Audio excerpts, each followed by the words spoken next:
Hello everyone. இந்த நாளிலும் இந்த நம்பிக்கையின் சத்தத்துக்கு உங்களை ஒரு விசை இயேசு கிறிஸ்து நாமத்தாலே வரவேற்கிறேன். இந்த நாளிலும் நம்மளுக்கு கர்த்தர் கொடுத்திருக்க வசனம் 1 நாளாகமம் 16:11. கர்த்தரையும் அவர் வல்லமையும் நாடுங்கள், நித்தமும் அவர் முகத்தை தேடுங்கள். இங்கிலீஷ்லயும் படிக்கிறேன். 1 Chronicles 16:11. Look to the Lord and his strength. Seek his face always. ஆமாங்க, இந்த நாளிலும் கர்த்தர் நம்ம கிட்ட எதிர்பார்க்கறது அவரோட சமூகத்தை நம்ம எப்பவுமே நாடணும், அவரோட முகத்தை நம்ம எப்பவுமே தேடணும். நம்ம பைபிள்ல அநேக கதாபாத்திரங்கள் உண்டு. அவரை பார்த்த முகங்கள் வெட்கப்பட்டு போனதே இல்லை. ஃபார் எக்ஸாம்பிள், மோசே எடுத்துக்கோங்க. வனாந்தரத்துல 40 வருஷம் அவனுக்கு அநேக பிரச்சனை வந்துச்சு. அவனுக்கு அநேக சூழ்நிலை அவனுக்கு எதிராக வந்தது. ஆனா அவன் எப்பெல்லாம் ஆண்டவரோட முகத்தை நோக்கி பார்த்தானோ அப்பெல்லாம் அவனுக்கு ஜெயந்தான், அப்பெல்லாம் அவனுக்கு வெற்றி தான் வந்துச்சு. யோசுவா எடுத்துக்கோங்க. அவனோட எல்லா யுத்தத்திலையும் அவன் ஆண்டவரை நோக்கி பார்த்தான், அவனுக்கு ஒரு வெற்றி தான். இன்னைக்கு நம்ம வாழ்க்கையிலையும் நம்ம அவர் முகத்தை நோக்கி நம்ம அவரோட சமூகத்தை நம்ம நாடும் போது நம்மளுக்கு எப்பவுமே நம்மளுக்கு ஜெயந்தாங்க. என் வாழ்க்கையிலையும் நிறைய வாட்டி நான் அவரோட முகத்தை நோக்கி பார்த்த நாட்கள் உண்டு. அப்பெல்லாம் எனக்கு வெற்றி தான், தோல்வியே வந்ததில்லை. அதில் ஒரு சின்ன காரியத்தை அவங்ககிட்ட நான் ஷேர் பண்ண விரும்புகிறேன். போன வருஷம் இங்கிலாந்து தேசத்துக்கு வரும்படி எனக்கு ஆண்டவரோட ஆப்பர்ச்சுனிட்டி ஓப்பன் பண்ணி கொடுத்தாரு.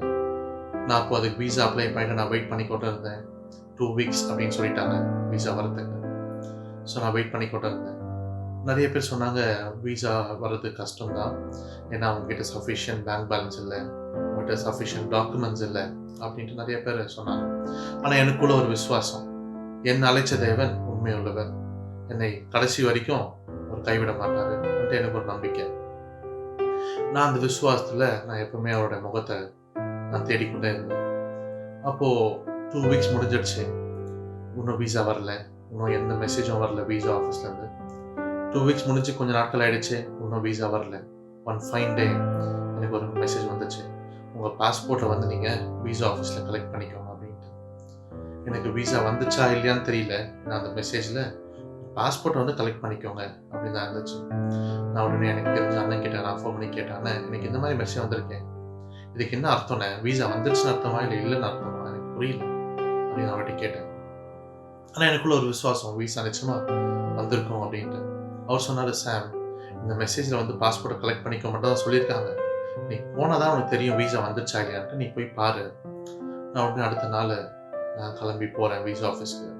அந்த ஆஃபீஸர் உட்காந்துட்டு இருந்தாரு. நான் கேட்டேன், இந்த மாதிரி எனக்கு நேற்று இந்த மெசேஜ் வந்துச்சுங்க, என் வீசா வந்துச்சா இல்லையா அப்படின்னு கேட்டேன். அவர் உடனே ஃபைல் எடுத்து அந்த கவர், ஒரு என்வலப் மாதிரி இருந்துச்சு, அந்த கவர் எடுத்துட்டு அவர் உடனே பார்த்து சொன்னார், இந்த லைட் வெளிச்சத்தை எடுத்து பார்த்து சொன்னார், உங்களுக்கு வீசா வரல நினைக்கிறேன் பிரதர் அப்படின்னா.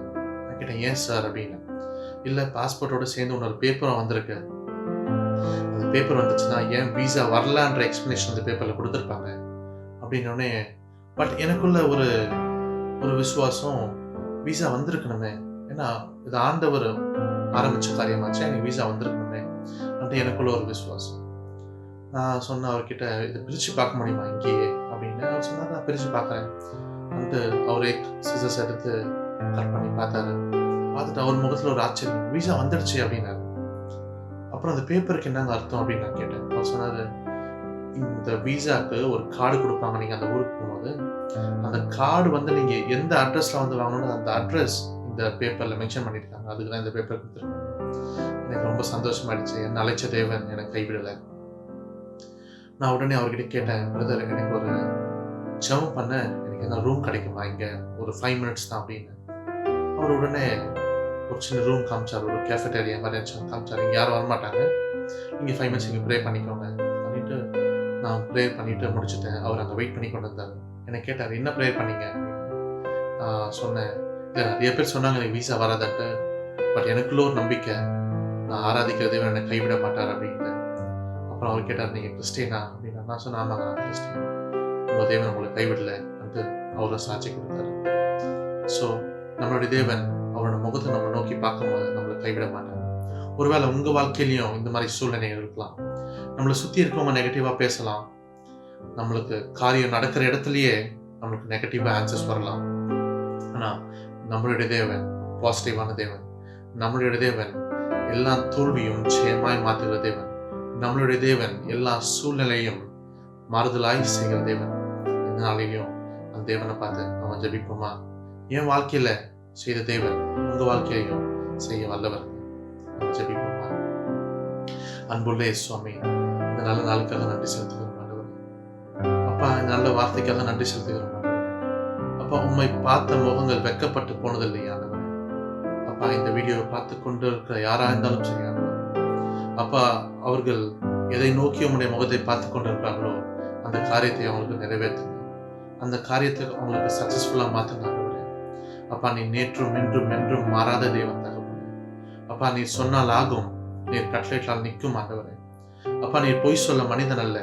அப்பா, நீர் மனமாற மனப்புத்திரனும் அல்ல ஆண்டவரே. அப்பா, நீர் சொல்லியும் செய்யாமல் இருப்பீரோ, நீர் வசனித்தும் நிறைவேற்றாமல் இருப்பீரோ.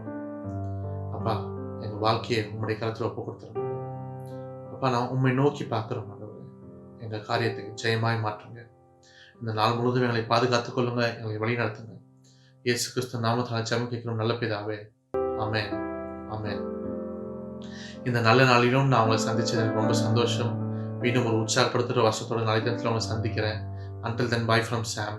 ஒருவேளை உங்களுக்கு ப்ரேயர் ரிக்வெஸ்ட் எதாவது இருந்துச்சுன்னா இந்த வீடியோட முடிவில் ஒரு இமெயில் அட்ரஸ் கொடுக்கப்படும். அந்த இமெயில் அட்ரஸ்க்கு உங்களுடைய ப்ரேயர்ஸை அனுப்புங்க. நான் உங்களுக்காக நான் ஜெபிப்பேன். நிறைய பேர் அமைச்சு கொண்டு இருக்கீங்க, நான் உங்களுக்காக ஜெபிச்சு கொண்டு இருக்கிறேன். ஆண்டவர் பெரிய காரியங்களை செய்ய வல்லவர். ஆமென். God bless you. God be with you.